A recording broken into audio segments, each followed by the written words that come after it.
최근에 비둘기파들이 굉장히 긍정적인 코멘트를 하면서 지금은 이제 금리 인하 가능성이 80%까지 올라왔어요. 안정화되고 주식시장의 리스크 온이 다시 작동되면서 유동성 의문들이 해결되면서 이제 주가가 반등하고 있다. 공급 부족, 쇼티지라는 상황이 일시적이기 때문에 내년에만 저렇게 파는 거냐? 아니면 2027년까지 저런 식으로 계약이 진행되는 거냐? 2027년에 대한 기대감을 높이겠죠, 시장은. 그러면 이제 그게 주가로 결국 점점 반영되기 시작할 건데.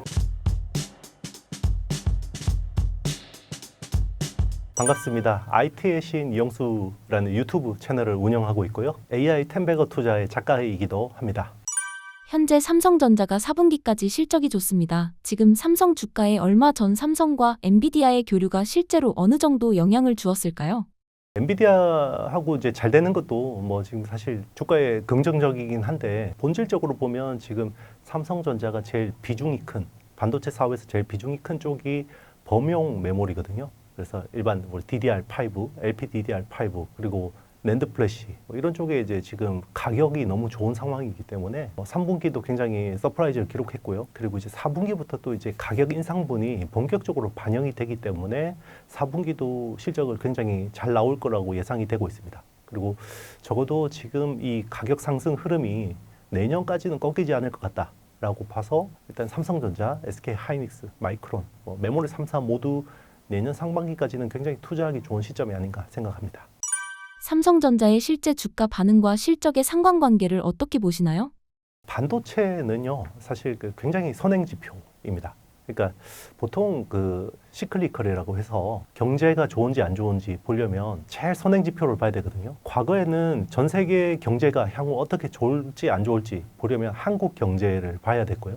왜냐하면 한국이 수출하는 대다수 주력 제품들이 전 세계 경기 영향에 어떻게 보면 직접적으로 영향을 받기 때문에 그게 제일 먼저 나타나고요. 그리고 한국 경제를 선행적으로 보려면 한국 주식시장을 먼저 보겠죠. 그리고 이제 한국 주식시장의 약간 선행성을 보려면 그게 제일 최선단에 있는 게 반도체였어요. 그래서 이제 반도체는 사실 지금 실적을 보고 투자를 하는 게 아니라 적어도 이제 내년, 적어도 6개월, 1년 이후의 업황을 보고 이제 투자를 하는 거라고 보면 되는 거고요. 지금 주가라는 거는 결국 적어도 내년 상반기 업황을 반영하고 있는 주가라고 보시면 될 것 같습니다.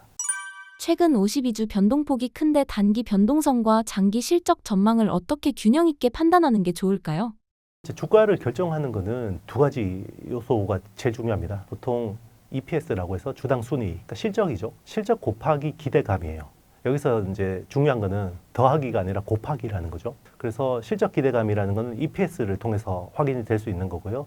그리고 이제 기대감이라는 거는 멀티플이죠. 멀티플인데, 멀티플은 보통 PER이라고 해서 주가 수익 배율을 가지고 이제 보통 따지죠. 그런데 이제 지금 반도체 주가들이 변동성을 보이고 있는 거는 업황, 특히나 펀더멘털, 여기에서 뭔가 문제가 있어서 주가가 영향을 받은 건 아니에요. 결국 멀티플의 문제였는데요. 그러니까 멀티플이라는 거는 그 해당 산업 섹터의 기대감일 수도 있지만 사실 그게 유동성의 어떤 함수라고 봐야 되거든요. 근데 원래 12월 미 연준의 금리 인하는 거의 당연히 진행되는 것처럼 생각을 했었죠. 지난 9월에 금리 인하 때만 해도 12월 금리 인하는 당연한 거다라고 생각했었고, 그게 시장에 프라이싱이 돼 있었는데, 최근에 이제 연준 인사들을 중심으로 굉장히 이제 금리 인하를 안 해줄 것처럼 이야기를 많이 했었죠. 그게 최근에 어떤 주가 변동성을 만들었다고 봐야 되고요. 그게 미국의 AI 테크주들, 그리고 이제 국내 메모리 반도체주들의 조정을 이야기했는데, 그러면 요 며칠부터 또 반등을 하기 시작했죠. 그래서 미국 테크주들이 급반등을 했고, 그리고 이제 국내 메모리 섹터들도 반등을 하고 있는데, 자, 이거는 업황에 문제, 변동이 있었다라는 건 전혀 아니고요. 미 연준의 금리 인하 스탠스가 또 바뀌기 시작했죠. 그때 강경 발언을 쏟아냈던 것들은 리사 쿡 같은 메파 쪽에서 이제 굉장히 코멘트를 세게 했었고, 그리고 파월 의장도 연준에서 이제 금리 인하를 안 할 것처럼 이야기를 했었는데, 최근에 또 이제 비둘기파들이 또 반격을 시작해서 지금 우리가 보통 패드워치라는 걸 통해서 금리 인하 가능성을 보고 있는데, 리사 쿡 이사의 발언 이후로 패드워치에서 12월 금리 인하 가능성을 30%대까지 낮췄었거든요. 근데 이제 최근에 또 비둘기파들이 또 굉장히 긍정적인 코멘트를 하면서 지금은 이제 금리 인하 가능성이 80%까지 올라왔어요. 그러니까 이제 미 10년물 국채 금리도 4%대에서 안정화되고, 그리고 이제 주식시장의 리스크 온이 다시 작동되면서 약간 이제 유동성 의문들이 해결되면서 이제 주가가 반등하고 있다, 이렇게 보면 될 것 같습니다. 최근 삼성전자가 4분기 영업이익 19조 역대 최대를 기록하였습니다. 현재 삼성전자의 파격적 행보와 전망에 대해 알 수 있을까요?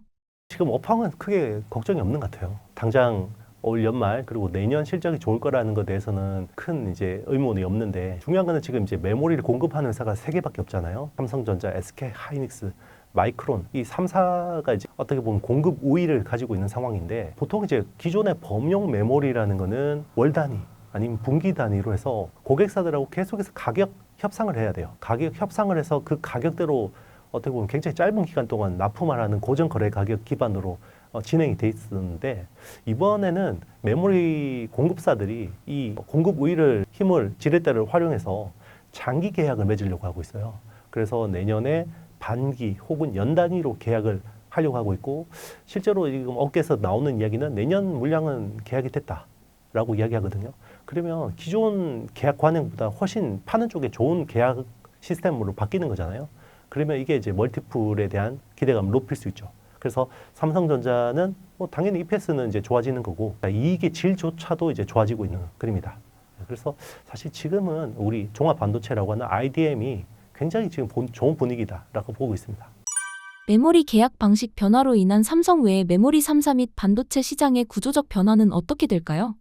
여기서 이제 그 투자자들의 의심은 이거죠. 일단 내년은 지금은 파는 쪽이 너무 갑이니까 내년은 이렇게 계약을 할 건데 2027년은 또 어떻게 될 거냐. 자, 여기에 대해서 계속해서 의문을 가지겠죠. 자, 지금 어떻게 보면 공급 부족, 쇼티지라는 상황이 일시적이기 때문에 내년에만 저렇게 파는 거냐. 아니면 2027년까지 저런 식으로 계약이 진행되는 거냐. 하물며 이제 2028년까지 혹시나 저렇게 계약을 할까? 자, 이게 내년에 어떻게 보면 메모리 반도체 주가들을 끌어올릴 수 있는 요인, 혹은 이제 어떻게 보면 그게 기대감이 캡이 생기는 요인이 될 수가 있는 거겠죠. 그래서 저는 적어도 내년까지는 이게 충분히 그 장기 계약으로 세팅이 될 거라고 보고 있고, 이제 점점 더 2027년에 대한 기대감을 높이겠죠, 시장은. 그러면 이제 그게 주가로 결국 점점 반영되기 시작할 건데, 만약에 2028년까지 기대감이 더해져서 이제 주가가 많이 오르게 된다 그러면 그때는 좀 조심해야 되지 않을까 생각합니다. 역대급 삼성전자의 450조 국내 투자 계획에 대해 알 수 있을까요?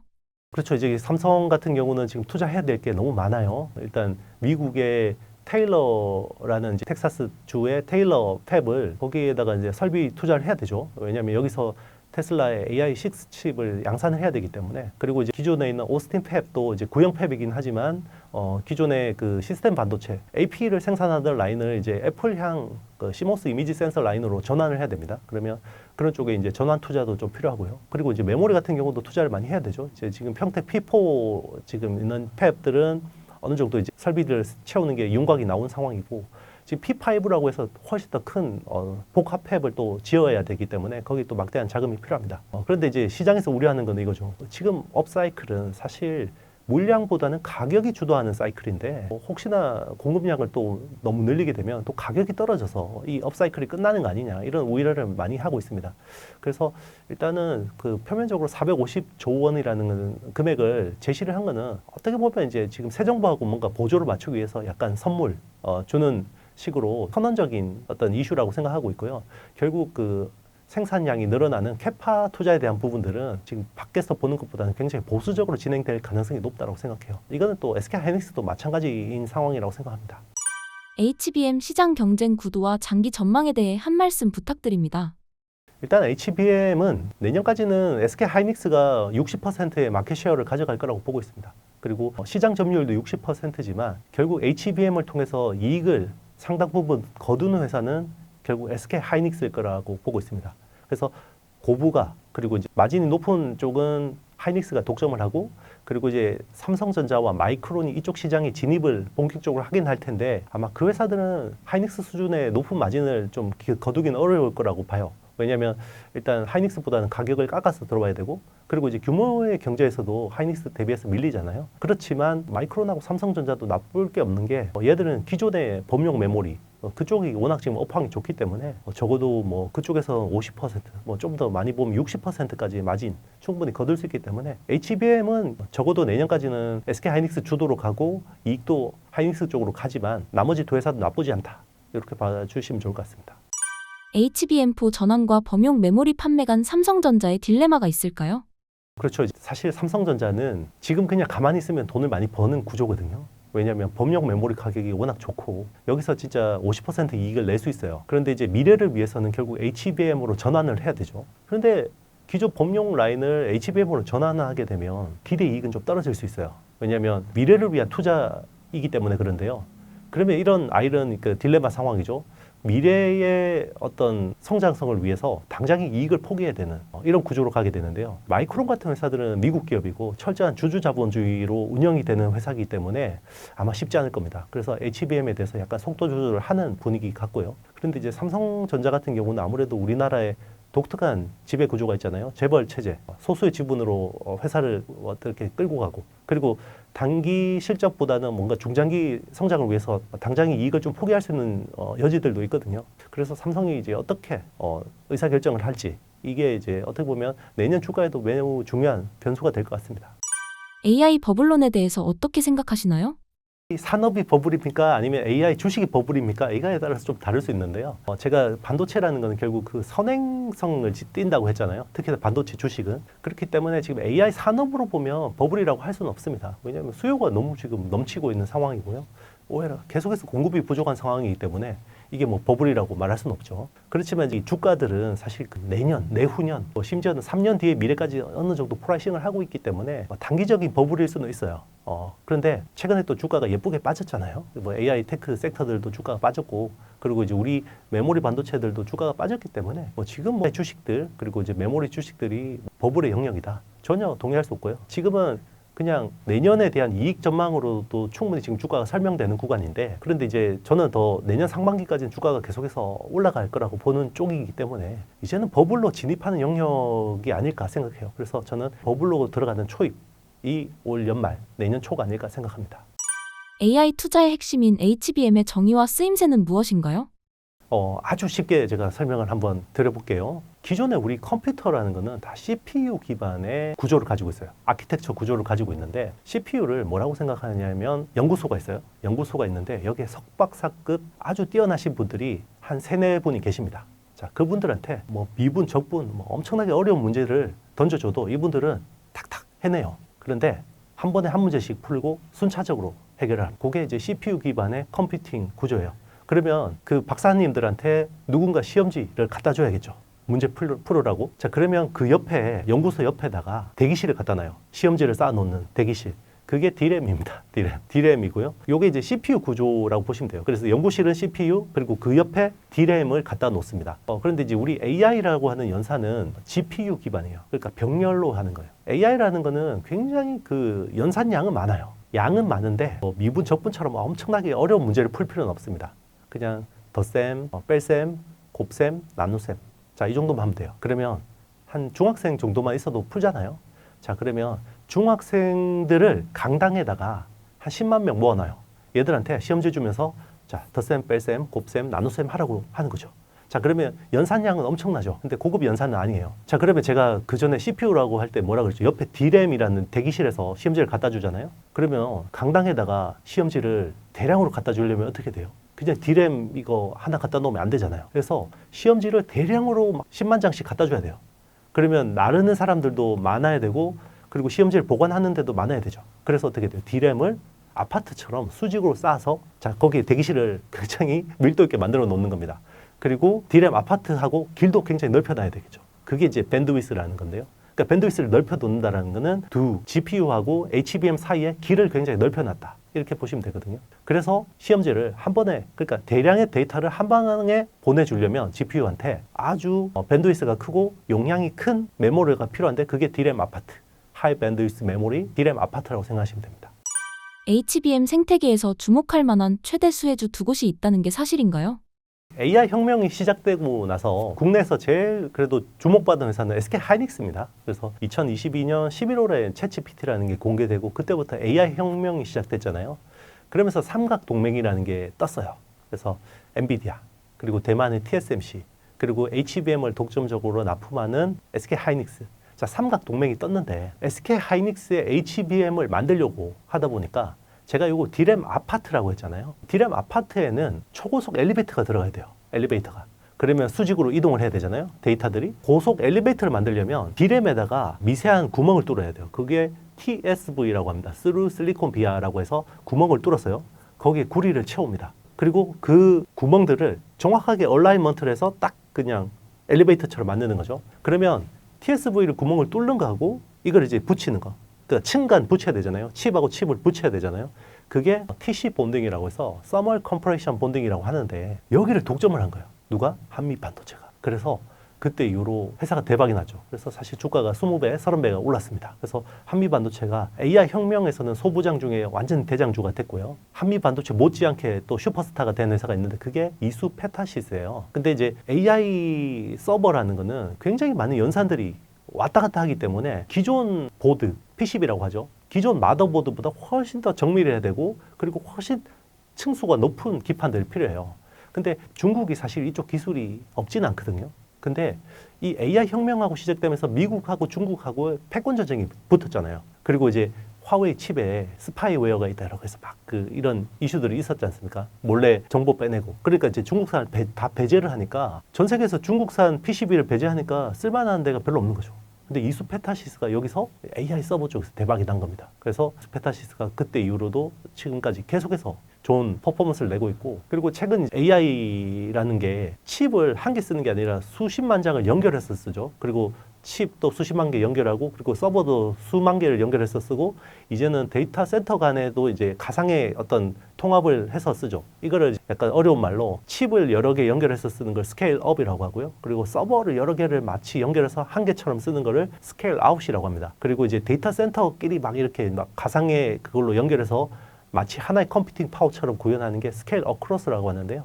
자, 그런 쪽에서도 이제 기판 수요가 엄청 늘어나는 겁니다. 특히나 고급 기판 수요. 또 정보 신호가 훨씬 빨리 가야 되고 그리고 열도 적게 나야 되고 그리고 뭐 유전율도 줘야 되고 자, 이런 기판들이 필요하다 보니까 기존 기판보다 굉장히 고부가인데 이걸 할 수 있는 회사는 전 세계 별로 없다. 그러다 보니까 이수 페타시스가 이제 수혜를 보고 있습니다. 관세 협상 이후 글로벌 공급망 안정화에 대한 현황은 어떤가요? 지금 사실 우리 메모리 반도체 슈퍼 사이클을 야기한 것도 결국 트럼프 대통령의 관세가 영향을 준 거라고 봐야 되겠죠. 그래서 이제는 전 세계가 뭐 이렇게 무역을 예전처럼 관세 없이 할 수 없는 상황이 됐잖아요. 그러다 보니까 각 국가마다 재고를 좀 더 많이 가지고 있으려고 하고 있고요. 관세로 인해서 비용이 올라가잖아요. 그러니까 고객한테 비용을 전가할 수 없는 전 세계적으로 봤을 때 원 오브 댐의 아이템을 가지고 있는 이런 쪽은 계속해서 부가가치가 낮아져요. 그래서 우리나라도 보면 10대 주력 산업, 15대 주력 산업 중에서 막 그렇게 아주 특출나게 산업 경쟁력이 뛰어나지 않은 쪽은 계속해서 마진이 스퀴즈 되고 있죠. 그러면서 이제 그쪽은 점점 더 이제 관세 때문에 마진 압박이 심해지는 상황이고 전 세계에서 우리가 뭔가 독점하고 있는 쪽 마진이 또 엄청나게 늘어나요. 왜냐하면 고객한테 전가를 할 수 있습니다. 그게 대표적으로 반도체라고 보시면 되는 거죠. 그래서 점점 더 우리나라 전체 수출에서 반도체가 차지하는 비중이 점점 더 커지고 있고 요즘은 많을 때는 뭐 비중이 30%까지 가죠. 수출 비중이 30%대까지 가고 그리고 이제 무역 수지의 상당 부분을 반도체를 통해서 벌어들이죠. 사실 다른 산업들은 물량은 많이 밀어내는데 거기서 돈은 많이 못 버는데 반도체는 물량도 많이 밀어내는데 여기서 벌어들이는 돈도 많고 그런 구조로 가고 있다고 봐야 되죠. 관세 협상 이후 삼성의 인사 개편 상황에 대해 설명 부탁드립니다. 일단 뭐 관세하고 상관없이 최근에 이제 삼성전자가 임원 인사를 단행을 했죠. 그래서 기존의 사업 지원 TF라는 게 있었잖아요. 거기 이제 정현호 부회장이라는 분이 이제 사실상 그 재무 쪽에 컨트롤 타워처럼 이제 역할을 했었는데 최근에 이제 그분이 이제 용퇴를 하셨죠. 그러면서 박학규 사장이라는 분이 이제 사업 지원 실로 됐어요. 그러니까 TF라는 꼬리표를 뗀 거죠. 그래서 사업 지원 실이 됐고 그러면서 사실상 이제 과거에 삼성전자 뭐 미래 전략실이나 아니면 그 전에 구조조정 본부라고 하는 뭐 그런 사실상 삼성의 컨트롤 타워가 이제 다시 부활했다라고 봐야 되는 거고. 자, 이거는 이제 이재용 회장이 뭔가 본인의 이제 경영, 자신이 붙었고 탄력이 붙었다. 자, 이렇게 볼 수 있습니다. 그래서 앞으로 이재용 회장이 그리는 삼성그룹의 변화된 모습들 많이 기대하고 있죠. 그게 대표적으로 뭐 현대차의 정의선 회장 뭔가 새로운 바람을 일으킨 것처럼 아니면 한화의 뭐 김동완 부회장이나 이런 분들이 본인의 어떤 경영 스타일을 확립하면서 회사의 밸류에이션을 높인 것처럼 이제 삼성도 이제 그런 거를 좀 기대하는 거죠, 시장에서는. TSMC의 가격 정책으로 인한 삼성의 낙수 효과는 어떤 것이 있을까요? 지금은 공급 우위인 쪽은 가차없이 가격을 올려요. 그러니까 엔비디아가 사실 매출 총이익률이 많이 빠졌다고 해도 73%, 75% 왔다 갔다 하고요. 진짜 많이 벌 때는 78%, 저러다 80% 넘는 거 아니냐, 막 이런 이야기를 했었고요. 그리고 재작년에 TSMC가 우리 회사의 중장기적으로 매출 총이익률 타깃은 70%입니다 라고 했거든요. 그때만 해도 사람들이 다 웃었죠. 아니 제조업체가 매출 총이익률 어떻게 70%를 올린다라는 거야 라고 했는데 점점 올라가더니 최근에 60%를 넘었어요. 그리고 이제는 70%까지 갈 수 있겠다. 이 말은 전 세계에서 파우더리, 그러니까 선단 공정이라고 하죠. 그게 4나노, 3나노, 2나노에서 독보적인 경쟁력을 가지고 있다는 겁니다. 그래서 이거를 고객들한테 계속 전가하고 있는데요. 가격을 계속 올리면 마진율이 높아질 거 아니에요. 최근에 TSMC가 재밌는 이야기를 했죠. 새로운 가격 정책을 내놨어요. 그래서 우리한테 고정적으로 거래하는 고객들한테 내년부터 2030년까지 4년 동안 매년 가격을 5에서 10% 인상하겠습니다 라고 이야기했어요. 웃기지 않습니까? 보통 이렇게 장기 계약하면 가격을 깎아주는데 5에서 10%씩 가격 올리겠습니다 라는 말은 뜨내기 고객들한테 훨씬 더 비싸게 받겠다는 거죠. 그리고 심지어 이렇게 장기 계약을 하지 않으면 이제는 TSMC 팹을 확보할 생각하지 마세요 이 말이거든요. 그래서 뭐 하이퍼스케일러 쪽이나 아니면 그 HPC나 AI 가속기 쪽의 고객들은 내년부터 2030년까지 매년 10%씩 올려줘야 돼요.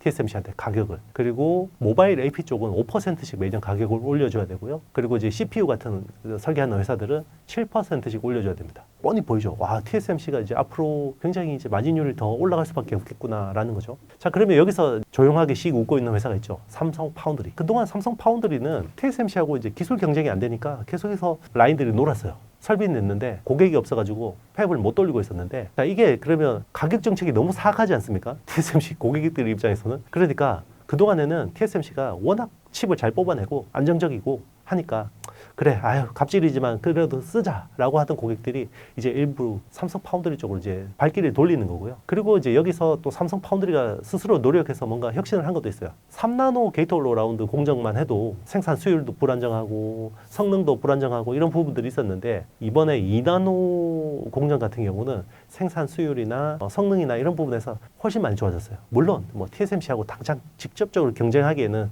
밀려요. 사실 밀리는데 TSMC의 동급 팹 대비해서 30% 쌉니다.